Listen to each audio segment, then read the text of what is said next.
বৈধতা পরিচয় তো একটাই উপায়, বিয়ে করা। এটা ছাড়া তো আর কোনো উপায় নেই।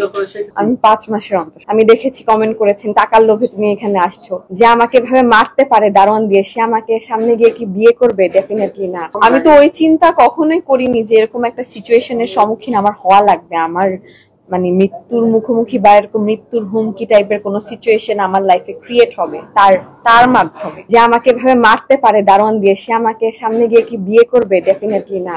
লাইভে আসার পর তাদের ফ্যামিলি আমার সাথে অলরেডি কন্ট্যাক্ট করেছে এবং বলছে যে এটার একটা ইয়েতে আসতে। তো আমি একটা জিনিসই চাইবো, আমাকে যথাযথ সম্মান দিয়ে, যেটা অ্যাকচুয়ালি আমার ন্যায্য অধিকার। আমি তো তাদের কাছ থেকে কোনো টাকা পয়সা বা প্রপার্টি এরকম কিছুই চাই না। আপনারা অনেকে কমেন্ট বক্সে আমি দেখেছি কমেন্ট করেছেন টাকার লোভে তুমি এখানে আসছো। তাহলে তো আমার বাড়ি গাড়ি সবকিছুই থাকতো এতদিন। আমার তার সাথে সম্পর্ক প্রায় 1 বছর মতো। আমার কাছে তো কিছুই নেই, কারণ আমি তো বাড়ি গাড়ির জন্য তার কাছে আসিনি। তাহলে তো ওগুলো নিয়ে আমি চলে যেতাম। কমিটমেন্টটা ছিল যে ঠিক আছে, উনি বলেছিল যে কিপ ইট প্রাইভেট।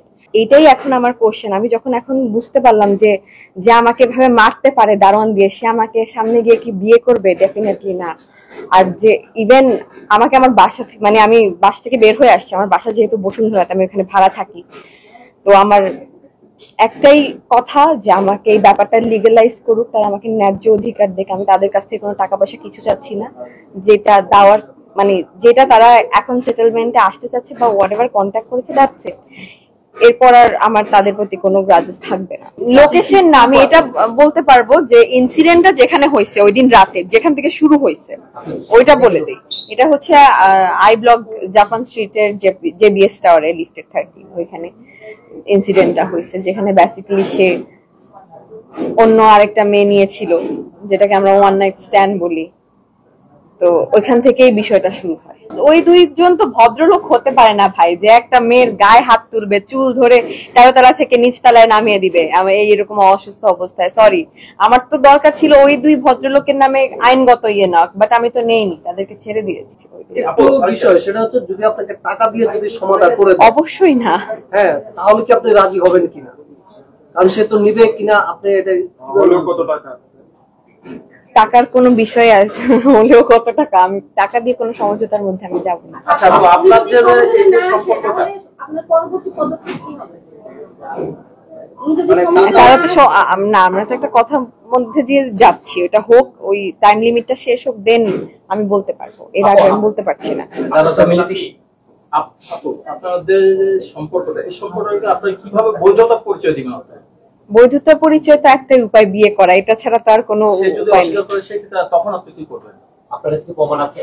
কোনো প্রমাণ কি আছে আপনার কাছে? কিসের প্রমাণ? মানে সম্পর্ক বা অস্বীকার করার তো কোনো এখানে কিছু নেই। আমার মনে হয় না সে করবে। যদি পজিটিভ কোনো সমাধান না আসে,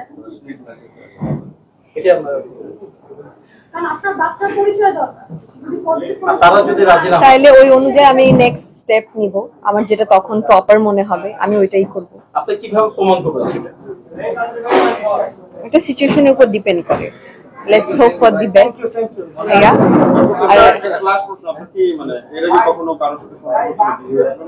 আমার এর আগে কখনো বিয়ে হয়নি। মানে সম্পর্ক মানে এর আগে আর কোনো সম্পর্ক ছিল কিনা? আপনার ফ্যামিলির সাথে যোগাযোগ আছে এখন বর্তমানে? থাকতে পারে, হয়তো থাকতে নাও পারে। ও ফ্যামিলির সাথে জি যোগাযোগ আছে, কেন থাকবে না? ফ্যামিলির একজন কথা বলছে, একজন কথা বলছে না, তো ভাইয়ের সাথে কথা হচ্ছে, এইরকম আর কি। অবশ্যই সবাই কেউ এরকম ভাবে সাপোর্ট দিচ্ছে না। আপনার ফাইটটা কি আপনি একাই করছেন? নট রিয়েলি, আমার ফ্রেন্ড সার্কেল, আমার কাছের মানুষজন, আপনারা। সর্বশেষ দাবি আমার জিনিসটাকে লিগালাইজ করা, আমি যাতে মাথা উঁচু করে সমাজে বাঁচতে পারি। আর আমার সাথে যেটা হয়েছে এরকম যাতে আর নেক্সট টাইম কারোর সাথে না হয়।